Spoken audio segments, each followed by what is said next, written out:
Welcome back. You are listening to the home of forbidden romances. Prepare yourself, because tonight's story will leave you breathless.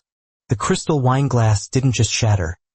It exploded against the hardwood floor, a violent spray of crimson merlot staining the pristine white tablecloth like a fresh arterial wound. I didn't drop it. My fingers had simply ceased to function the moment the dining room doors swung open and he walked in. "Julian, are you all right?" My sister, Clara, was at my side instantly, her face a mask of concern, blotting at the wine splashing onto my designer slacks. But I couldn't hear her. The roar of blood in my ears was deafening, a tidal wave of humiliation and dormant lust crashing against the shores of my composure. I stared across the table, past the flickering candlelight, locking eyes with the man standing next to Clara's new fiancé, Professor Elias Thorne. The man who had failed me, ghosted me, and vanished from my life 3 months ago after a year of agonizing, unspoken seduction. He looked older, tired, yet devastatingly handsome in a charcoal suit that hugged the broad shoulders I used to dream of clawing. His eyes behind those rimless spectacles were the color of cold steel, and for a split second, I saw a crack in his stoic mask, a flicker of panic, before the walls slammed back up. "I'm fine," I choked out, my voice trembling with a rage that tasted like bile. I stood up, ignoring the shattered glass crunching under my dress shoes. "Just slipped." "Julian," Clara said, beaming, oblivious to the fact that she had just invited the devil to dinner. "This is Sebastian's older brother, Elias." Elias extended a hand. His fingers were long, elegant, the hands of a pianist or a surgeon. Or a liar. "A pleasure," Elias said. His voice was a deep, gravelly baritone that vibrated in my chest, waking up memories I had tried to drown in vodka and meaningless hookups. I looked at his hand. I didn't take it. Instead, I smiled, a sharp, predatory thing that promised violence. "Professor Thorne," I purred, watching his Adam's apple bob. "We've met." The year I spent as Elias Thorne's teaching assistant was a masterclass in torture. He was the youngest tenured professor in the literature department, a man rumored to be married to his work, asexual, or perhaps just devoid of a soul. To the campus, he was the ice prince. To me, he was a challenge that became an obsession. It started innocently. Late nights grading papers in his office, the smell of old books and his distinct sandalwood cologne filling the air. I would catch him staring at me when he thought I wasn't looking. I would brush against him reaching for a book, and he would freeze, his breath hitching, but he never pulled away. I pushed boundaries. I wore shirts unbuttoned one down too many. I debated him with a ferocity that bordered on insubordination, just to see the fire ignite in his eyes. We danced around the truth for months, a waltz of intellect and pheromones. Then came the night of the department gala. We were drunk on cheap champagne and high on a debate about Oscar Wilde. I had cornered him on the balcony. I leaned in, my lips inches from his, whispering that I knew he wanted me. He didn't pull back. He leaned in. And then, the next morning, my access card was revoked. An email arrived stating I had been reassigned to a different advisor due to a conflict of interest. When I went to his office, it was empty. When I called, the line was dead. He had ghosted me. He had severed me like a gangrenous limb, without a word of explanation, leaving me to question my sanity.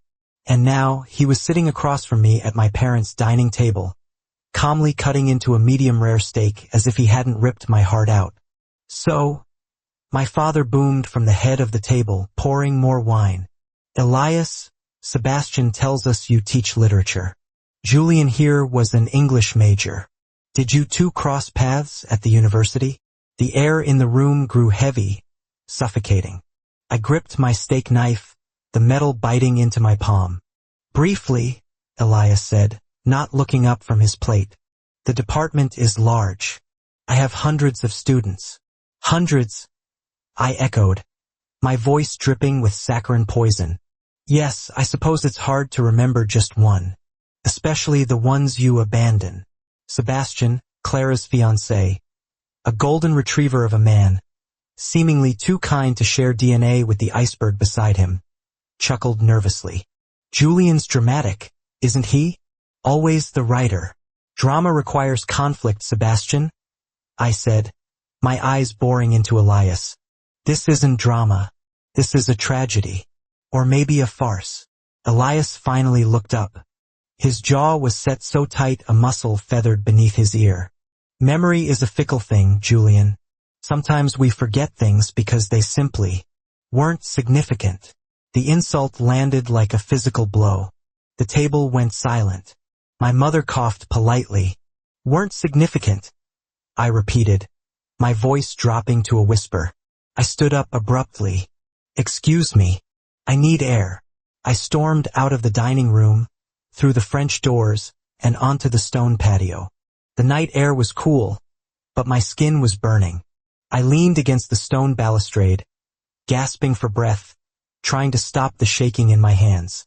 He lied. He looked me in the eye and lied. I heard the door open behind me, the heavy, rhythmic click of dress shoes on stone. I didn't turn around. I knew that cadence. I knew that scent. Go away, I hissed. We need to talk, Elias said. I spun around. He was standing in the shadows, half illuminated by the light spilling from the house. He looked agonizingly composed, his hands in his pockets. Talk, I laughed, a harsh, jagged sound. Now you want to talk? After 3 months of silence? After you had security escort me out of the building if I tried to approach your office? I did what I had to do, Elias said, stepping closer. You were a student. I was your professor. You have a bright future, Julian. I wasn't going to let you throw it away on a scandal. Don't give me that ethical bullshit, I shouted, stepping into his space. I was taller than him by an inch, but he always made me feel small. Not tonight. Tonight I was the one with nothing to lose. You didn't leave because of ethics. You left because you were scared. You left because for 1 second on that balcony, you forgot to be the untouchable Professor Thorne and actually felt something. Elias's expression cracked. He looked away, staring out at the dark garden. You're delusional. Am I? I stepped closer, invading his personal space, forcing him to look at me. Tell me you felt nothing, Elias. Look me in the eye and tell me that when we were in that office, when you watched my mouth while I read poetry, when you almost kissed me. Tell me it was all in my head. He remained silent, his chest rising and falling rapidly. Say it, I demanded, grabbing the lapels of his jacket. It wasn't in your head, he snapped, his voice breaking. He grabbed my wrists, his grip bruising. Is that what you want to hear? It wasn't in your head. I wanted you. God help me. I wanted you so much I couldn't think straight. The confession hung in the air between us, heavy and electric. My heart hammered against my ribs. Then why? I whispered. Why did you run? Elias released my wrists, pushing me back gently. He ran a hand through his perfectly styled hair, disrupting the facade. Because I am not who you think I am, Julian. And you are chaos. Beautiful, destructive chaos. My brother is marrying your sister. Our families are merging. Do you understand the complication? The mess. So you ghosted me to protect the family merger? I scoffed. That's a new low. I ghosted you because I was up for tenure review, Elias said, his voice dropping to a harsh whisper. And because the dean had already warned me about favoritism. If they found out I was involved with a male student, a student 20 years my junior, my career would be over. My life's work, gone. I stared at him. It was a logical, rational explanation. It was exactly the kind of cowardly, pragmatic reason a man like Elias would have. You could have told me, I said softly. I would have waited. Would you? Elias looked at me, a sad smile touching his lips. You are fire, Julian. You don't wait. You burn. So what now? I asked. We play strangers? We eat Sunday dinner together and pretend I don't know what you taste like. We never. Elias started, flushing. We almost did, I corrected. And in your head we did a lot more. Elias looked towards the house, checking if anyone was watching. Julian, please. For Sebastian's sake. For Clara's. Let it go. No, I said instantly. Elias blinked. No, I chased you for a year, Elias. I played by your rules. I let you be the teacher. I let you be the authority. I took a step forward, forcing him back against the stone railing. The power dynamic shifted. He was trapped, and for the first time I saw genuine fear in his eyes. Not fear of exposure, but fear of his own lack of control. You don't get to dictate the terms anymore. You ghosted me. You owe me. What do you want? Elias breathed, his eyes dropping to my lips. I want the truth, I said. I want you to admit that you're not straight, that this bachelor act isn't because you're married to your job, but because you're hiding. I never said I was straight, Elias murmured. I said I was unavailable. To me? Or to everyone? To everyone, he said firmly. Until you. The admission was quiet, barely a breath, but it hit me harder than a scream. He looked defeated. His walls crumbled into dust. You're staying the weekend, I stated. It wasn't a question. The storm is coming in. The roads will be bad. Mom already made up the guest room. Elias looked up at the sky. Heavy clouds were obscuring the moon. I should leave. If you leave, I threatened softly, leaning into his ear. I will tell Sebastian exactly how we know each other. I'll tell him about the poems you wrote in the margins of my thesis. I kept them, Elias. Elias stiffened. You wouldn't. Try me. He stared at me, searching for a bluff. He found none. I was hurt, I was angry, and I was holding all the cards. Fine, Elias whispered. I'll stay. Good. I smoothed the lapels of his jacket, my fingers lingering over his heart. It was beating frantically. Go back inside. Fix your face. You look like you've seen a ghost. I watched him walk back into the house, his posture rigid. I waited a moment, letting the cool air dry the sweat on my brow. The game had changed. He wasn't the professor anymore. He was the prey, and I was done hounding him. It was time to catch him. The storm broke around midnight. Rain lashed against the windows of the manor, thunder rattling the window panes. The house was quiet, the family asleep. I lay in my bed, staring at the ceiling, my body humming with adrenaline. I knew where he was. The guest wing, third door on the left. I shouldn't go. It was reckless. It was toxic. But the memory of his confession, I wanted you so much I couldn't think straight, was a siren song I couldn't resist. I slipped out of bed, pulling on a silk robe. The hallway was dark, the floorboards cold under my bare feet. I moved like a phantom, silent and determined. I reached his door. No light shone from beneath it. I turned the handle. Locked. Of course. I knocked. Once. Softly. Silence. Elias? I whispered against the wood. I know you're awake. Nothing. I have the key. I lied. Don't make me use it. A moment later, the lock clicked. The door creaked open a few inches. Elias stood there, stripped of his suit. He was wearing a white t-shirt and pajama bottoms, his hair messy, his glasses gone. He looked younger, softer, and incredibly vulnerable. Go back to bed, Julian, he said, though he didn't move to close the door. I pushed the door open and stepped inside. He stumbled back, yielding the ground. You're insane, he hissed. If your parents wake up. They won't, I said, closing the door behind me and locking it. Thunder covers a lot of noise. The room was dark, lit only by the occasional flash of lightning. I walked toward him. He backed up until his legs hit the edge of the bed. Why are you doing this? Elias asked, his voice pleading. Is this revenge? Do you want to ruin me? Revenge. I considered it. Maybe a little. But mostly, I stopped inches from him. Mostly, I want to know if it was worth it. The year of pining. The 3 months of misery. I reached out and touched his face. He flinched, then leaned into my palm, his eyes closing. A shudder went through his body. Elias, I whispered. He opened his eyes. Without his glasses, his gaze was unfocused, hazy with desire.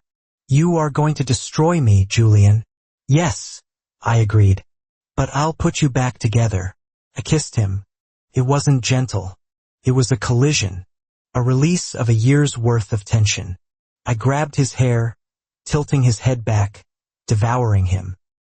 He made a low noise in his throat, a sound of surrender, and his arms came around me, pulling me closer, crushing me against him. He tasted like toothpaste and expensive scotch. He tasted like longing. We fell onto the bed, a tangle of limbs. The straight professor, the ice prince, was gone.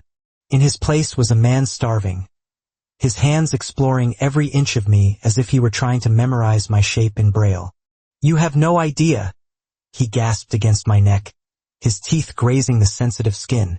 Every day in that classroom, watching you, it was agony. You deserve it, I panted, pulling his t-shirt over his head. For making me wait. I'm sorry, he murmured, pressing kisses to my chest, my collarbone. I'm so sorry. The apology broke the last of my anger. I wrapped my legs around his waist, pulling him down. There was no more power play, no more teacher and student. Just two men, hiding from the world in a storm, desperate to consume each other before the sun rose. The morning light was unforgiving. It sliced through the curtains, illuminating the scattered clothes on the floor. I woke up alone. Panic seized me for a second. Had he run again? Had he ghosted me a second time? Then I heard the bathroom door open. Elias stepped out. He was fully dressed in yesterday's suit, looking impeccable, though his eyes were shadowed with exhaustion. He froze when he saw me sitting up. You're leaving, I said, the accusation heavy in my voice. I have to, Elias said. He walked over to the bed, sitting on the edge. He didn't touch me, but his gaze was soft. Sebastian is waiting downstairs. We're heading back to the city. So that's it? I asked. A one-night stand to get it out of your system? Elias reached out, his fingers brushing my cheek. No, not a one-night stand. He reached into his pocket and pulled out a slip of paper, a napkin from the dinner table. He had written something on it. My private number, he said. Not the university line. Not the office. I took it. My heart soared. And, he added, his voice serious. I'm resigning. I stared at him. What? I'm resigning from the tenure track at your university, he said calmly. I've already drafted the letter. I can't be your lover and your superior. And I can't be in that department pretending I don't want you. Unethical. Elias, I said stunned. You don't have to. I do, he interrupted. You said I was a coward. You were right. I was hiding behind my job. I'm done hiding. He stood up, adjusting his cuffs. The professor was back, but he was different. Lighter. This isn't going to be easy, Julian, he said. My brother is marrying your sister. We have to be careful. We have to be slow. But, he looked at me, a genuine, small smile gracing his lips. I'm not running anymore. I looked at the napkin in my hand, then back at him. You really are dramatic, aren't you? I learned from the best, he countered. He leaned down and kissed me. A quick, chaste press of lips that promised everything. Get dressed, he said, walking to the door. Drama is rising downstairs. Mother is asking why there are 2 sets of footprints in the mud outside my window. He winked, and slipped out the door. I fell back onto the pillows, clutching the napkin to my chest, a laugh bubbling up in my throat. The storm had passed, but the real hurricane was just beginning. And for the first time in a year, I wasn't afraid of the wreckage. And that is how the student finally schooled the master. If you enjoyed seeing Julian shatter the professor's icy composure, destroy that like button. And tell me in the comments. Is it true love if he gives up his career for you? Or is it just another form of manipulation? I'll be reading your answers. Subscribe for the next chapter. Until then,